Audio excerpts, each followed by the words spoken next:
Je vous salue tous au nom de Dieu, la nature et nos puissants ancêtres africains. Qu'ils soient honorés et respectés parce que ce sont des gens qui ont été respectables. Alors, mon point de vue, une analyse sur l'arrestation de M. Xavier Ndondon et de M. Dokira. Parce que actuellement, les chrétiens ne font que m'écrire pour dire que le christianisme a gagné. Et si vous regardez un peu partout, vous allez voir les gens dire ouais, le christianisme a gagné, la prophétie était vraie. Ok, je vais commencer par M. Xavier Ndondon. Je vais vous dire quelque chose. M. Xavier Ndondon était avec Akrumbesi et il était conseiller de M. Ali Bongo. Et pendant qu'il était avec Akrumbesi et conseiller de M. Ali Bongo, on a encore des vidéos où il vante le système politique, le système de gestion mis en place par M. Ali Bongo. Or, le temps qu'il était avec M. Ali Bongo, les Bateke qui l'accusent, les gens de Logwelolo, les Dzebi, les Pouvi qui l'accusent d'occuper les hautes fonctions dans les régies financières et à la GR, etc., étaient là quand il était conseiller d'Ali Bongo. Il n'a jamais dénoncé ça. Vous comprenez un peu ce que... Écoutez bien hein, ce que je suis en train de vous dire. Il n'a jamais dénoncé ça. Au contraire, il a toujours vanté le système, il a toujours montré que vraiment, M. Ali Bongo, c'est une bonne gestion, tout ça, tout ça. Monsieur le président de la République, son excellence, Brice Clotaire Oligui Nguema, grand général, voilà, général des brigades. Il arrive, il prend le pouvoir, toi tu pars l'investir pour lui donner les mikoko.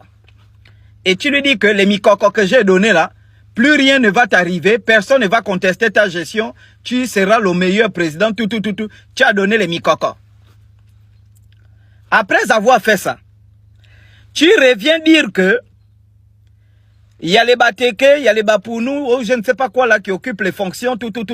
Ça c'est quel système ça? On doit mettre fin à ça. Mes frères, même moi, votre grenouille préférée, moi, la grenouille préférée que je suis, votre grenouille préférée, moi en tant que grenouille, mais ils ont même attendu une semaine, moi c'est Union Travail Justice, il a arrêté. Parce que ça c'est manquer de respect au patron, c'est-à-dire que, en fait, je vais vous dire quoi, il faut avoir une position. Tu ne peux pas venir aux yeux du monde, tout le Gabon regarde, tout le monde entier a vu, qu'il y a un homme de la tradition qui a, c'est quel mot là, comment on peut, qui a consacré le président de la République. Et après toi qui as fait cette consécration là, tu viens prendre des positions politiques. C'est pourquoi j'ai toujours dit, un ganga ne fait pas la politique. Soit tu es un homme mystique, un homme de la spiritualité, soit tu fais la politique. Ayant consacré le président, tu ne peux pas venir prendre des positions politiques en disant qu'il faut qu'on change ça. Sachant que, quand tu étais avec Ali Bongo, tu n'as jamais dit qu'on va changer ça. Mais c'est normal qu'on t'arrête.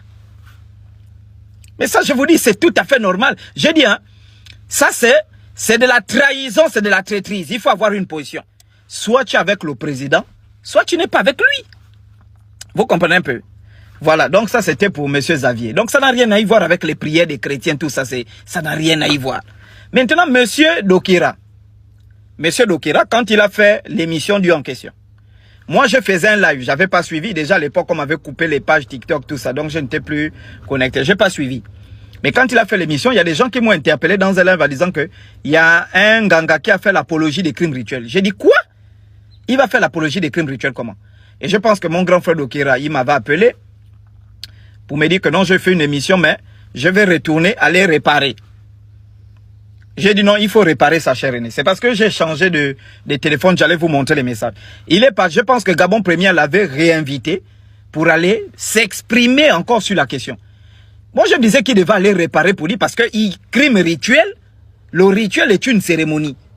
Et pourquoi cette cérémonie-là peut devenir un crime?